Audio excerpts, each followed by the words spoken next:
Hello everyone, मैं अविनेश कुमार अपने YouTube channel triple health industry के टेस्ला क्लासेस पर आपका स्वागत करता हूं। तो आज की इस वीडियो में हम स्टार्ट करेंगे। हमने जो इससे पहले की वीडियो है उसमें हमने आवेश के गुण देख लिए हैं, पढ़ लिए हैं। तो हम इस वीडियो में स्टार्ट करेंगे उससे जो क्वांटम यानी आवेश का क्वांटीकरण है उस पर कुछ न्यूमेरिकल बेस्ड देखने हैं इस वीडियो में। चलिए देखते हैं। तो उसको देखने के लिए मैंने लास्ट वीडियो में आवेश का क्वांटीकरण समझाया था। आवेश का क्वांटीकरण,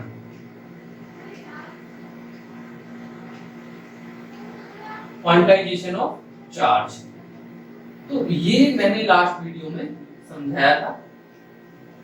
अब इसमें देखिए, मैंने फॉर्मूला उसमें नहीं बताया था। लास्ट वीडियो इसी पे कर दिया था लास्ट मैंने इस पे। अब यहाँ से देखिए इसका फॉर्मूला क्या था, ये बात तो फिर से एक बार समझ लेते हैं कि ये जो आवेश का क्वांटीकरण है ये क्या है, राइट। तो देखिए यहाँ से आवेश का क्वांटीकरण क्या है। सबसे पहली बात कि जब भौतिक राशियों का आदान प्रदान होता है, फिजिकल क्वांटिटीज का लेन देन होता है, आदान प्रदान होता है, तब उसमें जो सबसे छोटा मतलब कह सकते हैं जो भौतिक राशि का आदान प्रदान है वो सतत ना होकर विविक्त होता है, सतत ना होकर विविक्त होता है।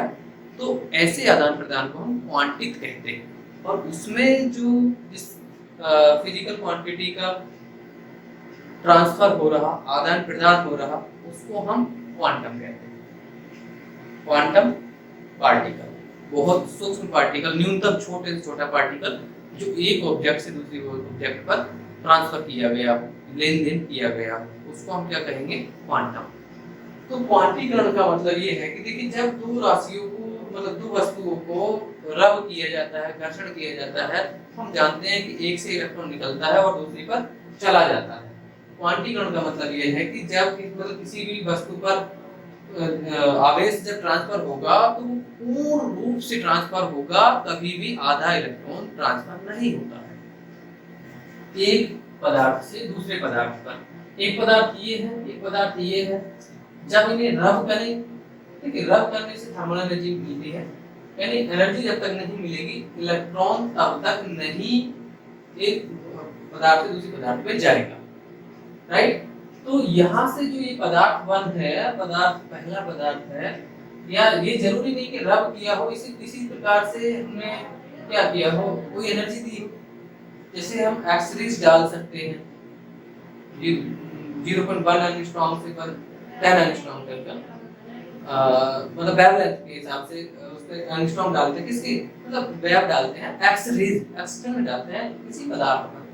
तो मेटल उसके सरफेस से क्या निकलेंगे? इलेक्ट्रॉन निकलेंगे। तो अभी जो ट्रांसफर हो रहा है यानी उससे निष्कासन हो रहा है, इलेक्ट्रॉन का निकल रहा, वही उसका क्वांटम कहलाएगा। अच्छा, यहाँ से अब या तो हम कहें कि दो वस्तु रब कर रहे हैं, तो जब इन्हें रब किया तो घर्षण हुआ, घर्षण से उसमें ऊर्जा उत्पन्न हुई, उस ऊर्जा को प्राप्त करके इसमें से कोई इलेक्ट्रॉन उस ऊर्जा को प्राप्त करेगा और दूसरे वाले ऑब्जेक्ट पर चला जाएगा, राइट। तो ये इलेक्ट्रॉन जो जा रहा, ये पूर्ण रूप से इलेक्ट्रॉन जाएंगे, भले एक इलेक्ट्रॉन जाए, दो जाए, तीन जाए, सैकड़ों जाए, मिलियंस जाए, लेकिन कभी भी इलेक्ट्रॉन आधा अधूरा नहीं जाता। अगर यहाँ से इलेक्ट्रॉन निकलेगा तो पूर्ण रूप से निकलेगा। क्वांटीकरण का मतलब यही है। क्वांटीकरण का मतलब क्वांटीकरण अभी मैंने बताया कि आवेश को आदान प्रदान में सतत ना होकर विविध रूप से होता है, तो ऐसे आदान प्रदान को क्वांटित कहते हैं। और उनका उसमें जिसका आदान प्रदान हो रहा, जिसको भौतिक राशि का आदान प्रदान हो रहा, उसे क्वांटम कहते हैं। तो इसका क्वांटम क्या है? इसका क्वांटा क्या है? इलेक्ट्रॉन। तो यहाँ से ट्रांसफर हुआ और इसका मीन्स क्या हुआ? अभी इसका क्वांटीकरण का मैंने बताया, किसी भी वस्तु पर जो आवेश होगा वो इलेक्ट्रॉन पर आवेश के परिमाण का पूर्ण गुणज होगा। ये हम पहले पढ़ चुके हैं और इसमें भी पढ़ रहे हैं। देखिए तो कैसे, अब इलेक्ट्रॉन पर आवेश के परिमाण का पूर्ण गुणज होगा, यानी यहाँ फॉर्मूला दिया गया Q equal energy plus minus, ठीक है।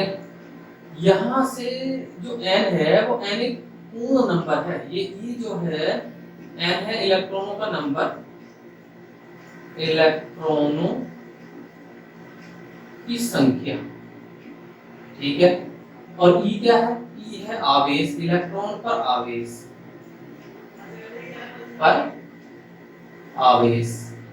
हम जानते हैं इलेक्ट्रॉन पर आवेश कितना होता है, -1.6 को 10 की पावर -90 कूलम होता है। और Q क्या है? उस वस्तु, किसी भी वस्तु पर आवेश, किसी वस्तु पर आवेश, किसी वस्तु पर कितने इलेक्ट्रॉन है उससे ट्रांसफर हुए, ट्रांसफर होने के बाद में मतलब ट्रांसफर हुए या किसी ने लिए, किसी पदार्थ ने, तो उस पर अगर उसमें से निकले हैं तो पॉजिटिव चार्ज आएगा, राइट।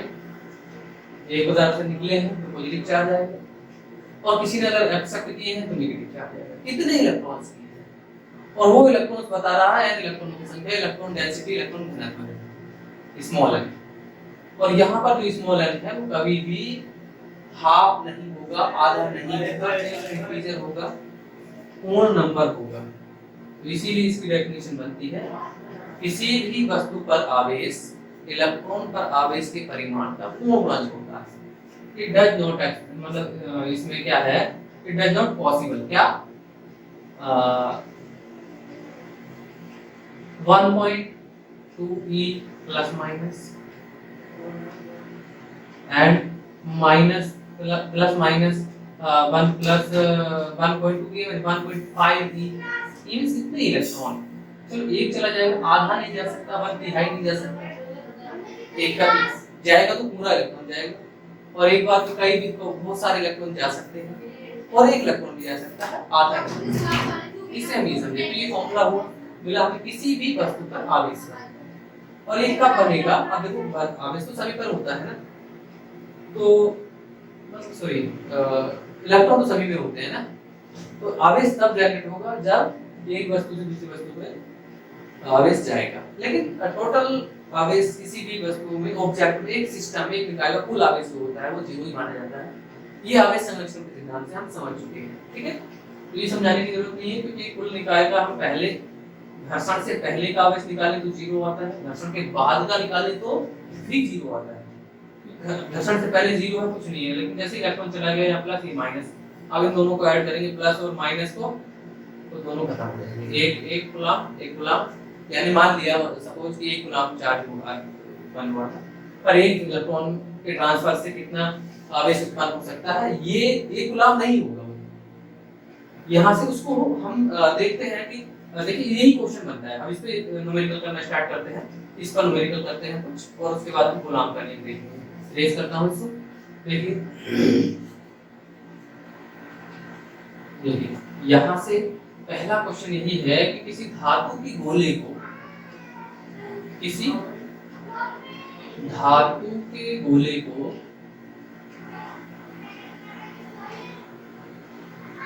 एक कूलम आवेश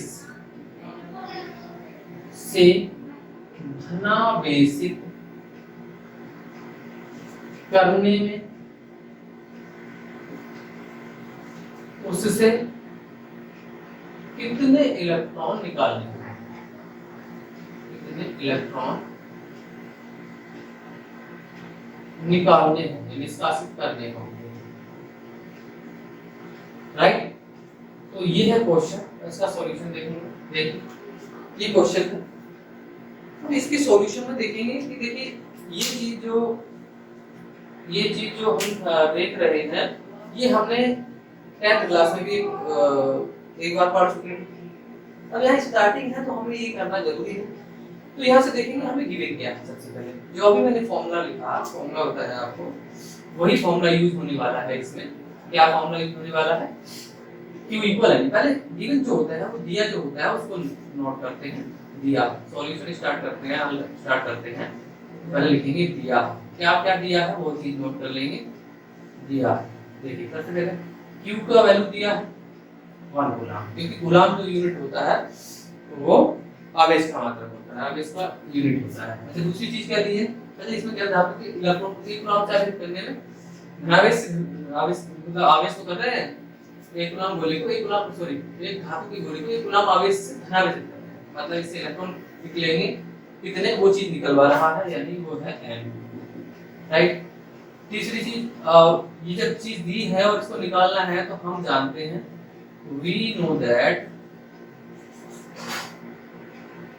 क्या कि Q इक्वल अभी जो फॉर्मूला था Ne प्लस माइनस, यहाँ से इलेक्ट्रॉन निकल रहे हैं, निकालने की बात हो रही है तो यहाँ नेगेटिव चार्ज आएगा, अगर पॉजिटिव चार्ज सॉरी निकल रहे हैं ना, कितने इलेक्ट्रॉन निकले, जहां से निकलेंगे वहां पॉजिटिव चार्ज, और जहां जो एक्सेप्ट करेगा, इससे निकालने की बात हो रही है तो पॉजिटिव की बात हो रही है, पॉजिटिव बात हो रही है तो पॉजिटिव आना चाहिए, ठीक है। इलेक्ट्रॉन पर जो चार्ज होता है, अब यहाँ से एक और बात ये E इक्वल हम जानते हैं माइनस की 1.6 को 10 की पावर माइनस 90 कूलम। ये तो सिर्फ ये बता रहा है कि इलेक्ट्रॉन पर चार्ज माइनस में होता है, लेकिन माइनस चार्ज यूज नहीं करना, माइनस यूज नहीं करना। अब यहाँ से वैल्यू लगा देते हैं, क्योंकि वैल्यू क्या है 1 कूलम प्लस सॉरी n की वैल्यू कितनी है, n तो पूछ रहा है, और E की वैल्यू कितनी है 1.6 क्रॉस 10 की पावर माइनस 90। यहाँ से ये इसके अकाउंट में जाएगा, देखो n की वैल्यू फाइंड करवा रहा है तो 1 कूलम डिवाइडेड बाय 1.6 क्रॉस 10 की पावर माइनस 90 कूलम, कूलम से कूलम मर गया, n इज इक्वल टू क्या है 0 हटा के 10 हो जाएगा और यहाँ 16 हो जाएगा, क्रॉस 10 की पावर 10 की पावर 90 पॉजिटिव हो जाएगी और कूलम से कूलम मर जाएगा। अब यहाँ से 2 से कैंसिल करते हैं तो 5/8 आ रहा है, नीचे वाला भी ऊपर वाले कैंसिल हो रहा है, यहाँ से 5 और 8 यानी n इक्वल जो आया 5/8 क्रॉस 10 की पावर 19 का 18 कर दो 0 यहाँ पावर एक हटेगी और यहाँ पे 0 लग जाएगा, ठीक है। ओके, अब इससे डिवाइड करेंगे तो इसका आंसर आने वाला है 6.25 क्रॉस 10 की पावर 18 और unit coulomb 9, because this is a number of electrons, यानी नंबर यानी संख्या है, तो इसका कोई यूनिट नहीं होता, ठीक है। ये नॉर्मल सा क्वेश्चन था। अब नेक्स्ट क्वेश्चन देखते हैं क्या होगा। नेक्स्ट क्वेश्चन इससे बनने वाला है कि हम जब किसी वस्तु को मतलब किसी वस्तु को इतना आवेशित किया जाता है, किसी वस्तु को इतना आवेशित किया जाता है कि उसके द्रव्यमान में 9.1 नैनोग्राम की वृद्धि हो जाती है। क्वेश्चन है दूसरा, किसी वस्तु को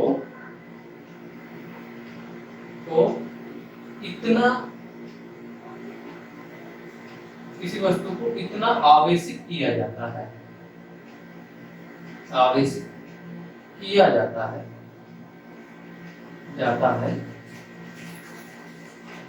कि उसका द्रव्यमान कितना इंक्रीज हो रहा है 9.1 नैनोग्राम बढ़ जाता है। तो इसमें 1 बाय 1 करके पूछ रहा है, क्या देखना 1 में पूछ रहा है कि ठीक है, अब आवेशित कर रहे हैं, द्रव्यमान बढ़ रहा है, द्रव्यमान बढ़ने का मतलब ये है कि उसको इलेक्ट्रॉन दिए जा रहे हैं, राइट, बढ़ रहा है। तो पहले में यही पूछता है कि कितने इलेक्ट्रॉन दिए गए, वस्तु को कितने इलेक्ट्रॉन दिए गए, कितने इलेक्ट्रॉन दिए, ठीक है।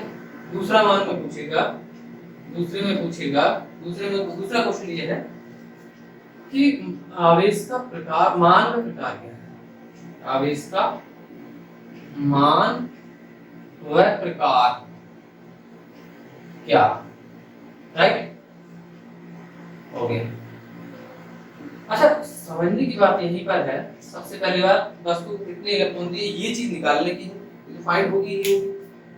दूसरी बात ये है कि जो दूसरे का क्वेश्चन दिया है इसमें आवेश का मान तो प्रकार, आवेश का मान तभी निकलेगा जब नंबर ऑफ इलेक्ट्रॉन्स हमें पता चल जाए तो आवेश का मान निकल जाएगा, लेकिन ये प्रकार उसको हम पहले ही बता सकते हैं। पहले कैसे? क्योंकि इलेक्ट्रॉन ही तो दिए जा रहे हैं तो वो ऋणावेशित होगी, ये हम पहले ही बता सकते हैं प्रकार, आवेश का प्रकार वो ऋणावेशित होगा। लेकिन बस यहाँ पे द्रव्यमान में कितनी वृद्धि हो रही है उसको हम डेल्टा एम से प्रदर्शित कर रहे हैं 9.1 नैनोग्राम। अब नैनोग्राम को ग्राम में जब चेंज करेंगे तो क्या आएगा, नैनोग्राम को हटाने के लिए 9.1 को 10 की पावर -90 9 ग्राम लगाएंगे। अब ग्राम को भी किलोग्राम में चेंज करना पड़ेगा, क्योंकि यहाँ इलेक्ट्रॉन दिया जा रहा है तो इलेक्ट्रॉन का मास भी लगेगा यहाँ पर, तो वो किलोग्राम में होता है। यहाँ से ये तो एक ही यूनिट में चेंज कर लेते हैं। यहाँ से इसको किलोग्राम में चेंज करूँगा तो 9.1% -9 तो पहले से ही 10⁻³ भी लग जाएगा और ये किलोग्राम में चेंज हो जाएगा, और इसकी वैल्यू अब आएगी 9.1 + 10⁻⁻12 किलोग्राम। ये डेल्टा एम आ गया। ओके, अब एम इक्वल कितना होता है? We know that 9.1 + 10⁻31 kg। जैसे आवेश की वैल्यू होती है, आवेश का फॉर्मूला होता है Q = Ne, वैसे ही इसमें इसके हिसाब से फॉर्मूला बनता है एक delta M = NMe, number of, यानी सबको मिलाकर टोटल उसका द्रव्यमान, इतने इलेक्ट्रॉन गए तो उसका इतना द्रव्यमान बढ़ा। तो इतने इलेक्ट्रॉन गए होंगे, एक इलेक्ट्रॉन का द्रव्यमान इतना है और n इलेक्ट्रॉन गए तो टोटली इतना द्रव्यमान है डेल्टा को। यही हो गया। यहाँ से इसकी वैल्यू कर लेते हैं 9.1 + 10⁻12 = n, फाइंड करना है 9.1 + 10⁻31। ओके, केजी रखो, अगर यहाँ केजी रखना चाहते हो तो ये भी केजी में होता है, 1 केजी में या केजी से केजी मार जाएगा और 99.1 से 9.1 कैंसिल हो जाएगा। अब देखेंगे क्या ये ऊपर जाएगा, पॉजिटिव हो जाएगा और 31 में से 12 को माइनस कर देंगे, बस n = 10⁻90। क्या यही पॉजिटिव? हाँ, यही आंसर होगा इसका, क्योंकि देखो 31 जो होगा ऊपर जाके पॉजिटिव हो जाएगा और ये लिख देगा 10⁻12। तो 31 में से जब हम इसको माइनस करेंगे तो क्या आएगा? 19। ठीक है, ये आ गया नंबर ऑफ इलेक्ट्रॉन्स। यहाँ मात्रा तो कुछ होगा नहीं, क्योंकि नंबर ऑफ इलेक्ट्रॉन फाइंड हो रहे हैं। इतने उस वस्तु को इलेक्ट्रॉन दिए गए जिससे उसका द्रव्यमान 9.1 नैनोग्राम बढ़ जाता है। यानी आवेश को जब इलेक्ट्रॉन दिया जाता है तो यानी कोई आवेशित ऋण आवेशित वस्तु होती है तो उसका द्रव्यमान बढ़ता है, ये हम जानते हैं। बढ़ रहा है इसका मतलब इलेक्ट्रॉन दिए जा रहे हैं, इलेक्ट्रॉन प्रकार आवेश हो जाएगा ऋणात्मक। दूसरे में जो पूछ रहा, ये पहला था, दूसरे में पूछ रहा आवेश का मान। तो आवेश का मान निकालने के लिए हमें चाहिए Q = आवेश की मान। तो n क्या पूछ रहा है? n तो दे रखा है 10⁻90 और 1.6 को 10⁻⁻90, 90 से 19 मर गया, 1.6 कूलम चार्ज का मान हो गया। ठीक है, इस प्रकार आगे और लास्ट में जो लिखेंगे प्रकार ऋणात्मक, क्योंकि इलेक्ट्रॉन दिया। ठीक है, तो ये क्वेश्चन हो गया। अब नेक्स्ट क्वेश्चन देखेंगे। नेक्स्ट क्वेश्चन है, ये भी एनसीईआरटी का क्वेश्चन है और एनसीईआरटी में दिया गया है। ये क्वेश्चन है आपका कि एक, इसको लिस्ट कर देता हूं, 1 कप जल में कितने ऋण व कितने धनावेश होते हैं? 1 कप जल का मतलब ये है कि 1 कप जल में 250 ग्राम वाटर आता है। एक कप वाटर में, यानी 1 कप में 250 ग्राम होता है। अप्रोक्सीमेटली नहीं लिखा रहता है, लेकिन हमें मान लेते हैं, है ना। 1 कप जल, यहाँ मैं नोट कर दूं 250 ग्राम में कितने ऋण व पॉजिटिव नेगेटिव पॉजिटिव ऋण व धनावेश, कितने ऋण व कितने धनावेश होते हैं, इसको फाइंड करें। ये भी एनसीईआरटी का क्वेश्चन। हाँ, तो इसका सॉल्यूशन देखते हैं। देखिए, इसको सॉल्यूशन देखते हैं पहले कोई सा भी न्यूमेरिकल सॉल्व करें, उन न्यूमेरिकल को सॉल्व करने के लिए हमें क्या चाहिए, उसमें क्या क्या गिवन है, ये चीज हमें जरूर पता होना चाहिए, तभी हम क्वेश्चन को सॉल्व कर सकते हैं। तो इसमें सबसे पहले क्या गिवन है? वाटर दिया, जल दिया, तो यहाँ यही लिखेंगे दिया है। अब क्या दिया है?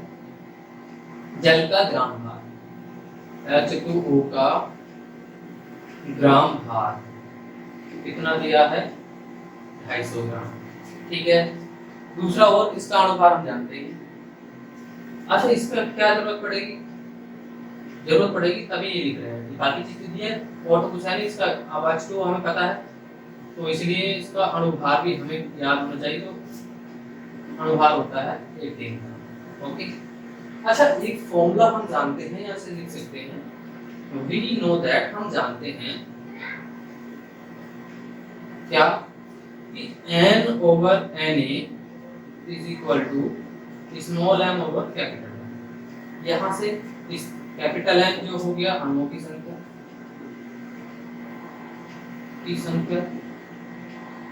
एन जो हो गया एवोगाड्रो नंबर संख्या,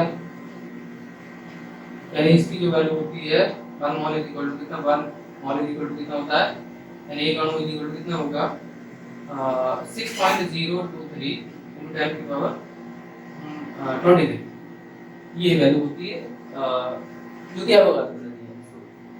इसमें यहाँ पुट होगी और स्मॉल एम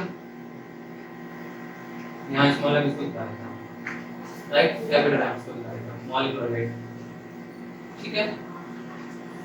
हाँ, अब कर लेते हैं। तो यहाँ से हमें सबसे पहले हमें क्या चाहिए, इसके मोल अणु निकाल लेने हैं कि ये 250 ग्राम में कितने अणु होंगे। अगर अणु निकल जाएंगे तो उससे हम उसमें कितने, एक अणु में कितने प्रोटॉन है कितने इलेक्ट्रॉन होंगे, उससे निकाल करके आवेश का मान भी याद कर सकते हैं कि इसमें कितने धनावेश और कितने ऋणावेश होंगे। तो यहाँ से देखिए पहले हमें क्या निकालना है, अणुओं की संख्या। तो अणुओं की संख्या निकालने के लिए मैं n क्या करूंगा, small m over capital M into n।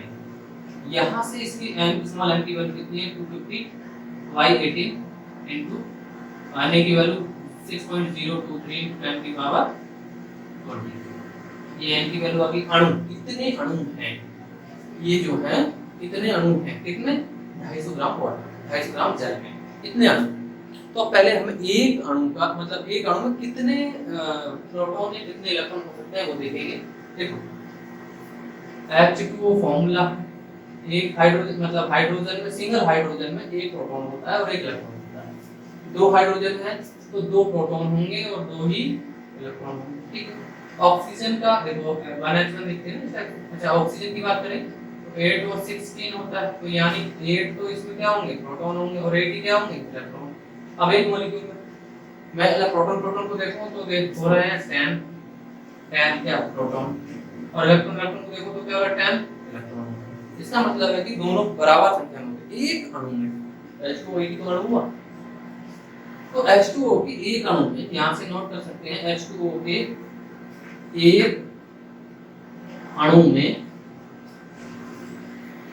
10 proton व 10 इलेक्ट्रॉन होते हैं।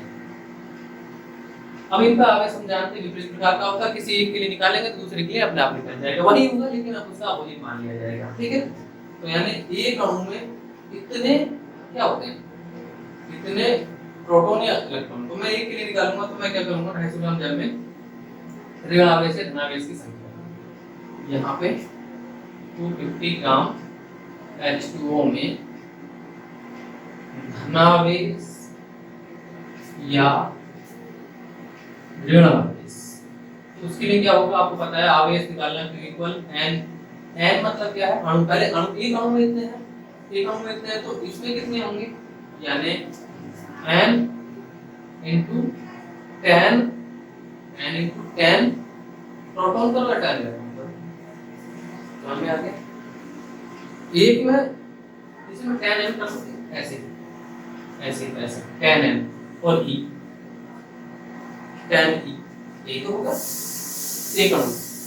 तो n की वैल्यू यहाँ रख देता हूँ, उसको मैं सोल्व नहीं कर रहा हूँ यहाँ पे, इसको यहाँ सीधे यहाँ पर कर देता हूँ 10 into 250 divided by 18 into 6.023 plus 10 की पावर 23 और इलेक्ट्रॉन को 1.6 plus 10 की पावर -3, राइट। यहाँ से हम पहले पावर एडजस्ट कर लेते हैं। देखो 10 इसको 23 को इसमें माइनस करते हैं, 23 से इसको आपका ये 19 हो गया। 19 जब निकलेगा यहाँ से 23 में से तो आप सब इतनी बड़ी बात तो है नहीं, 3 और 4 ही बचेगा, पॉजिटिव की 4 बच गया। अच्छा 10 के बाद कितना बच रहा है 4। दूसरी बात यहाँ से इसके साथ मल्टीप्लाई हो जाएगा तो सेक्शन खत्म, मतलब पॉइंट खत्म, सेक्शन की पॉइंट खत्म, ये पॉइंट खत्म हो गया। दूसरी बात देखिए यहाँ से ये वाला 0 था, इस पॉइंट में खत्म हो गया। दूसरा ये वाला जो पॉइंट है एक इसमें इंक्रीज कर देता हूं, 300 है, इसको 4 के लिए 5 कर देता हूं। यहाँ तो मैंने देख लिया ना 23 से में से 19 माइनस करते 4 बचा था, जीरो को बढ़ा दिया प्लस में बटा 5 हो गया पावर। यहाँ से बचेगा क्या ओनली, यहाँ से बचने वाला है 25/18। ठीक है, ये 10 तो 16 में कैंसिल हो गया पॉइंट में। अब 16 की मल्टीप्लाई इस 25 में करूंगा ओनली, तो 25 में करूंगा तो यहाँ से देख लेना 16 5 जा 80 यानी 16 5 80 का 0 कैरी 8 16 दूनी 32 और 8 40। तो 2 0 अब बचा क्या, ये भी बच रहा है। यहाँ से 10 की पावर क्या करूँ, इसको पहले नोट कर देता हूँ 6.023 क्रॉस 10 की पावर 5। बाकी कुछ बचने वाला है नहीं यहाँ पे। 2 0 ये है, 2 0 ये है, 2 0 इसमें कन्वर्ट होंगे, 2 0 इसमें कन्वर्ट, सॉरी 25 गलत काउंट कर लिया। यस देखो क्योंकि मैंने 60 की मल्टीप्लाई इसमें पहले ही कर दी थी, तो 4 0 0 ये तो आ रहा था 16 5 80 के 0 कैरी 8 16 32 और 8 40, तो अपॉन में 18 ये इस टाइप से आने वाला था। 25 व्यवहार किया वो गलत हो गया। ओके, तो यहाँ से देख रहे हैं अब इसमें से 2 0 इसके अंदर चले जाएंगे, सेकंड हो जाएगा, 4 के मल्टीप्लाई हो जाएंगे, 4 से 12 14 12 और 4 से 12 4 दूनी 8 9 0 4 से 24 अपॉन 18 क्रॉस 10 की पावर कितना होगा 6। अब इसको सोल्व करेंगे तो क्या आएगा वो देखने वाली बात है। 18 बन जाए 18 अगर करना चाहते हैं तो 1.337 तक इसका आंसर आने वाला है, वो भी नोट कर सकते हैं। 18 बन जाए 18 कितने बचे 2 और 6 बच गए, पॉइंट लगा दो 60 हो गया, 18 दिए 54 होते हैं, 6 बच गया 60 हो गया, 18 दिए 54 होते हैं 60 हो गया था 69 हो रहा था इस बार। देखो 18 के 18 ठीक है, 6 बच गए कौन लगा के 0 60 हो गया 54 6 बच गए 69 हो गया, 18 में 38 बचा तो फिर भी 3 बार आएगा तो 1.37 इन 8 समथिंग क्रॉस 10 की पावर 7 ये इसकी वैल्यू है। यानी इसको क्या कहेंगे गुलाम, गुलाम इसको प्लस माइनस लगा दें, या तो प्रोटॉन या इलेक्ट्रॉन दोनों ही बराबर वैल्यू में होंगे। तो इससे हमें पता चला, हमने सोल्व किया कि एक कप जल में कितने इलेक्ट्रॉन मतलब कितने ऋणावेश और कितने धनावेश होंगे। ठीक है, तो बच्चों अब आगे देखते हैं। देखिए न्यूमेरिकल इसके बस इतने ही। अब नेक्स्ट हम टॉपिक लेते हैं कूलाम्ब लॉ, जो कि कूलाम्ब ने दिया। इससे पता चला क्या कि मतलब जो आवेश होते हैं वो अपने चारों उपस्थित परिवेश को प्रभावित करते हैं, या उसके आसपास कोई अन्य आवेश आता है तो उस पर एक प्रकार का बल लगता है। 1785 में ये कूलाम्ब ने देखा और बताया। उन्होंने क्या देखा, लेकिन देखा दो बिंदु आवेशों के बीच, दो बिंदु आवेशों के बीच जो बल लगा उसको उन्होंने दिया, उसी को कूलाम्ब लॉ कहते हैं।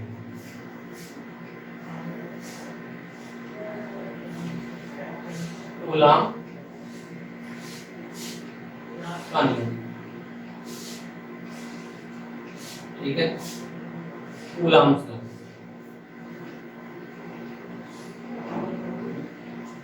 Coulomb law, right. अच्छा देखिए सबसे अच्छी बात 1785 में इन्होंने इसको डिस्कवर किया, पाया कि कोई अगर एक पॉइंट चार्ज है स्टेबल दूसरे पॉइंट चार्ज के बीच Q1 Q2 ये है, तो दो स्थिर स्थिर स्थिर की बात कही है, ये बात ध्यान देना।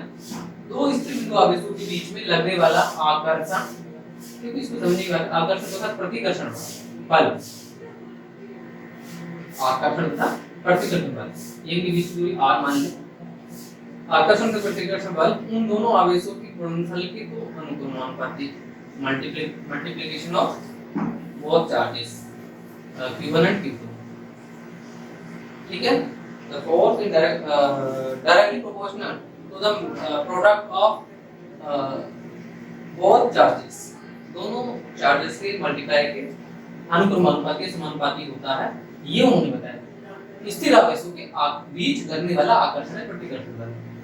दूसरी स्थिति इन्होंने बताई कि ये जो बल है वो इन दोनों के बीच की दूरी के वर्ग के व्युत्क्रमानुपाती होता है, ये चीज बताई यहाँ से, ठीक है। अब यहाँ से देखें तो दूसरी स्थिति ये जो m इक्वल है, अब इन दोनों को मिलाएं तो यहाँ से पता लगा f, यानी यहाँ पे लिख सकते हैं फ्रॉम समीकरण 1 व 2, समीकरण 1 व 2। तो क्या क्या है यहाँ से देखने को मिलेगा, f प्रोपोर्शनल यानी Q1 Q2 over are square. ठीक है, अब पहले Q1 Q2 आर स्क्वायर पहले ही पढ़ चुके हैं क्या, कि यदि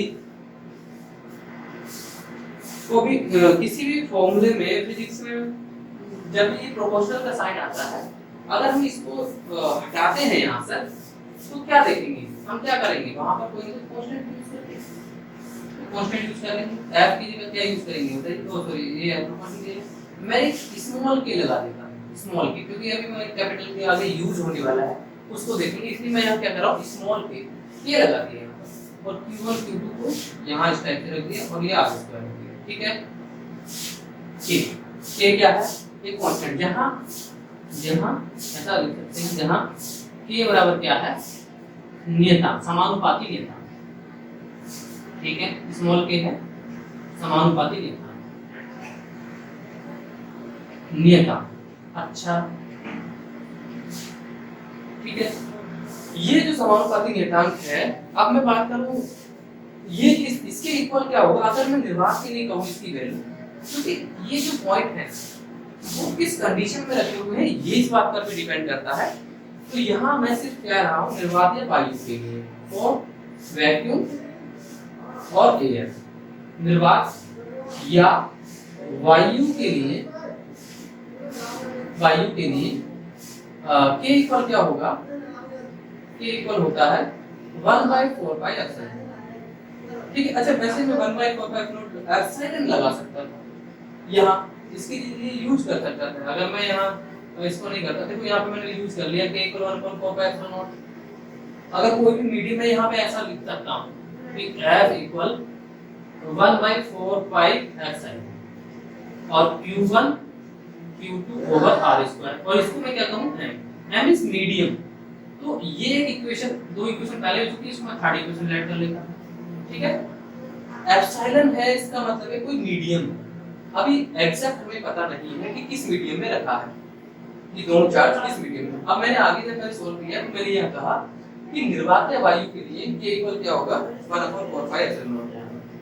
यहाँ पर जो एप्सिलॉन नॉट है यही मायने रखता है, इसकी वैल्यू जो वैसे होती है 9 × 10⁹ coulomb newton square, newton metre square पर coulomb square, newton metre square पर कूलम स्क्वायर का यूनिट होता है। यहाँ से एप्सिलॉन नॉट ये विद्युतशीलता है, निर्वात की विद्युतशीलता है, निर्वात की विद्युतशीलता, परमिटिविटी। ठीक है, और इसकी वैल्यू होती है 8.854 + 10⁻⁻12। ठीक है, अब यूनिट होगा तो कूलम स्क्वायर पर न्यूटन मीटर स्क्वायर, ये इसका यूनिट होगा, राइट।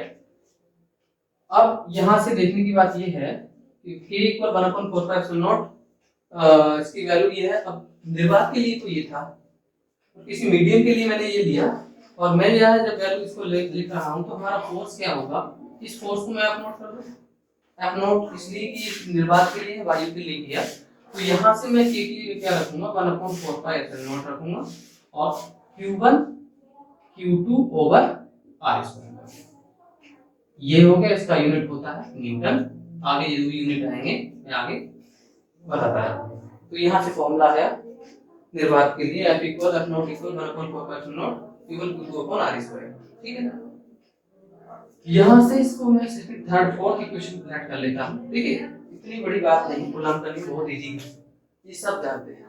ठीक है, तो कूलम ने 1785 में दिया, उसमें क्या कहा कि दो स्थिर आवेशों के बीच, स्थिर क्योंकि मूवमेंट में इसलिए नहीं, क्योंकि अगर जब मूव करता है तो उस समय इस समय विद्युत बल, इसको विद्युत कूलम नियम, कूलम बल को कूलम बल भी बोल सकते हैं, कूलम नियम में कूलम बल जब ये मूव करेगा तब उस टाइम पर एक तो विद्युत बल तो होगा ही, इलेक्ट्रिक फोर्स तो होगा ही होगा, साथ में इलेक्ट्रोमैग्नेटिक, यानी इलेक्ट्रोमैग्नेटिक फोर्स बोल सकते हैं दोनों को मिला के, यानी मैग्नेटिक फोर्स भी वर्क करता है उस समय पर। इसीलिए स्थिर आवेशों की बात की गई कि कूलम बल ओनली वैलिड है तो सिर्फ स्थिर आवेशों पर, ना कि गतिशील आवेशों पर। ठीक है, तो यहाँ ये हुआ। अब यहाँ से कूलम ने क्या देखा, अलग अलग ये आपके मीडियम ली, माध्यम लिए अलग, तो पाया कि देखिए माध्यम तो लिए, प्रैक्टिकल क्या किए गए कि ये जो चीज वैल्यू है उनके बीच की डिस्टेंस और जो चार्ज वो नियत रखे गए, माध्यम को चेंज किया गया, माध्यम को चेंज किया गया और तब जाके देखा गया कि इसकी बल पर क्या प्रभाव पड़ रहा है। तो बल पर प्रभाव पड़ेगा। देखिए इसके लिए हमें क्या पता चलेगा। देखिए जैसे इक्वेशन 4 है, अगर 4 को मैं 3 से डिवाइड करूं, यहां से मैं लिख सकता हूं 4 डिवाइडेड बाय 3।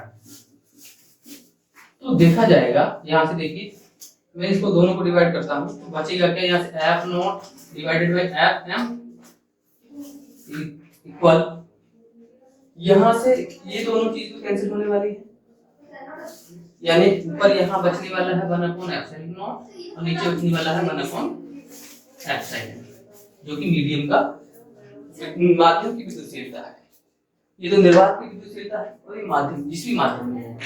तो यहाँ से अगर हम देखें तो यहाँ से ऊपर चला जाएगा और ये जो होता है ये जो चीज मतलब किसी नियत मतलब आवेश पर उसके वस्तु मतलब किसी आवेश को नियत आवेश जो होंगे तो नियत आवेश लिए हुए होंगे और डिस्टेंस उसकी इतनी ही हो, ठीक है। तो उससे उसके उनके बीच में माध्यम जब चेंज करा जाएगा तो बल जो है इस पर इफेक्ट पड़ेगा। हो सकता है वो कहीं कम हो सकता है कहीं वो ज्यादा हो, वो इसके माध्यम की परावर्तनांश पर निर्भर करता है। क्योंकि ये जो मैंने डिवाइड किया, अब ये जो चीज होती है वो k के इक्वल होती है, यानी सिंस मैं कह सकता हूं k इक्वल क्या होगा, k क्या है परमिटिविटी यानी परावैद्युतता, डाइलेक्ट्रिक कांस्टेंट भी बोल सकते हैं, और F नॉट ओवर Fm होता है, F नॉट ओवर Fm होगा, और ये क्या है माध्यम की परावैद्युतता, परा k को बोलेंगे परावैद्युतता, ठीक है। अभी मैं ऊपर नोट करता हूं तो यहां से F नॉट ओवर इसके इक्वल क्या करेंगे, k इक्वल क्या आएगा एप्सिलॉन ऊपर पहुंच जाएगा और एप्सिलॉन नॉट नीचे आ जाएगा। जब हम कैपेसिटर वाला चैप्टर को पढ़ेंगे तो वहां भी फिर से यही चीज देखने को मिलेगी, थोड़ा परावैद्युतांक के बारे में। ये कैपिटल के है और इसको हम एप्सिलॉन r से भी शो कर सकते हैं, ठीक है। अगर इसके तुलना की जाए यहां से देखा जाए, देखो यानी F not equal k Fm, ये है ना इसका इक्वल होता है ऐसा, मतलब निर्वात में जो बल लग रहा है दो आवेशों के बीच में, ये वो किसी भी माध्यम में लगने वाले बल के गुना होता है। किसी अन्य माध्यम में लगेगा तो उसका k गुना होता है। यानी उन्होंने पाया कि निर्वात में सर्वाधिक बल लगता है। अब k की वैल्यू डिपेंड करता है, k की वैल्यू पर डिपेंड करता है किसकी वैल्यू, जिसकी वैल्यू यहां से देखा जाएगा, मतलब जिसकी वैल्यू कम होगी, k जो होता है जिसका मैक्सिमम कम होगा उसमें फोर्स जो होगा अधिक होगा, यानी निर्वात में तभी इन्होंने अधिकतम फोर्स देखा। यहां से देखो ना, यहां से देखो ये निर्वात की विद्युतशीलता ही तो है। तो इनकी जो परावैद्युतता के लिए एक सीरीज दी गई है, श्रेणी दी गई है, उसमें क्या दिया गया है, इनके लिए जो वैल्यू दी परावैद्युत पदार्थ की वैल्यू दी गई, परावैद्युतांक का मान दिया गया है। उससे हम जान सकते हैं कि किसमें जो है बल अधिक होगा और किसमें अधिकतम मिनिमम होगा।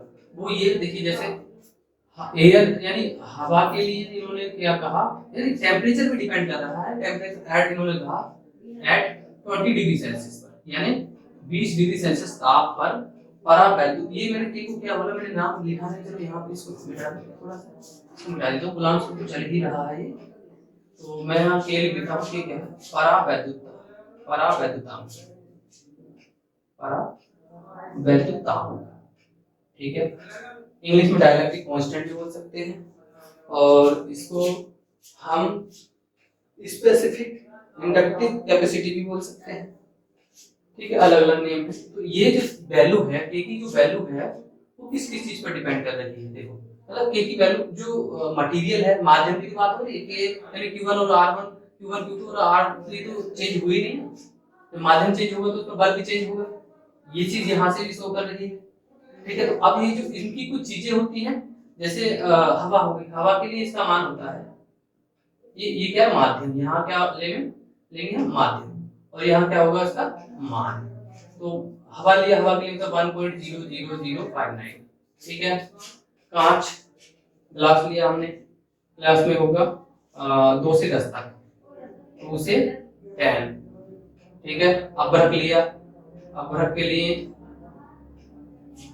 अभ्रक के लिए क्या होगा 3 से 6 इस टाइप से। और चालक यानी सुचालक है कंडक्टर लिया, उसमें क्या होगा उसका इनफाइनाइट होता है। ठीक है, तो ये चीज हमें पता होना चाहिए इस चीज के बारे में। देखिए इन चीजों से कई चीजें हमें मिलती हैं, यानी कि यहाँ पूरे इसकी देखो किस किस चीज की वैलिडिटी है। सबसे पहले इसकी शर्तें क्या है वैलिड होने के लिए, कूलम्ब्स नियम के लिए। अभी और भी ऐसी चीजें जरूरी नहीं कि ये अभी हो रहा है, इसलिए यहाँ पे मैं डिस्टिल वाटर की यानी आसुत जल की बात कर सकता हूँ। आसुत जल के लिए 80 होता है। ठीक है, रबर की बात कर सकता हूँ, रबर का 7 होता है, इतने ही टेम्परेचर 20 डिग्री सेल्सियस पर। ठीक है, और भी बहुत है। तो अब इसके बाद ये है कि देखो ये डिपेंड किस किस चीज पे कर रहा है। सबसे पहली बात ये वैलिड कहाँ है, वैलिड है यहाँ पे नोट करो इसको, देखो 1 बाय 1 करके।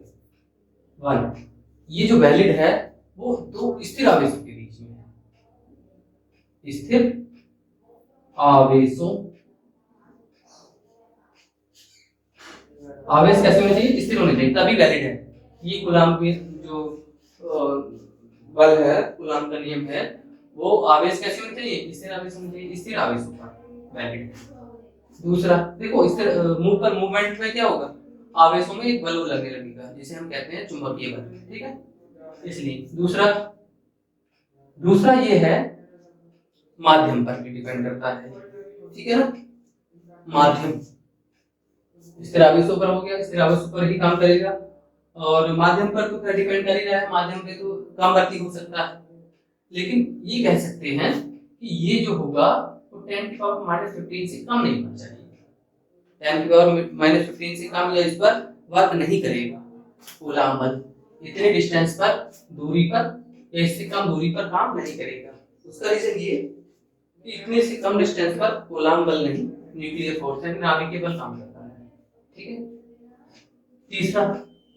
तीसरा ये है कि जो इसका तीसरा ये है ये जो है 1/r यानी व्युत्क्रम बल का नियम भी कहलाता है।